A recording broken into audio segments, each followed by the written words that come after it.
தமிழ் சுருக்கெழுத்துல அடிக்கடி கேட்கக்கூடிய ஒரு சில முக்கியமான வேர்ட்ஸ் பார்க்கலாம். ஃபர்ஸ்ட் அந்த, அபோவ் த லைன்ல அந்த. அதுவே ஆன் த லைன்ல ரைட் பண்ணா எந்த, த்ரூ த லைன்ல ரைட் பண்ணா இந்த, பிலோ த லைன்ல ரைட் பண்ணுமா அடிப்படை.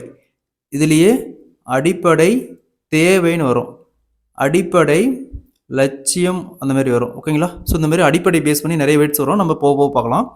நெக்ஸ்ட் அவசியம், ஒன்று இப்படி போட்டுக்கலாம், இல்லைன்னா அவசியம். அத்தியாவசியம்னு வரும், அத்தியாவசியம்.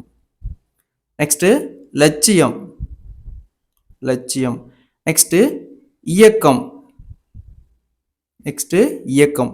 நெக்ஸ்ட் வை, நெக்ஸ்ட் வை. நெக்ஸ்ட் தேவை, வை ஸ்டோக்வே ஆன் த லைன்ல போட்டோமா தேவை, தேவைப்படும்னு வரும், தேவைப்படும். நெக்ஸ்ட் கூடாது, பிலோ த லைன்ல கூடாது. கட்டுப்பாடு, அபோவ் த லைன்ல கட்டுப்பாடு. கோட்பாடு, ஆன் த லைன்ல கோட்பாடு.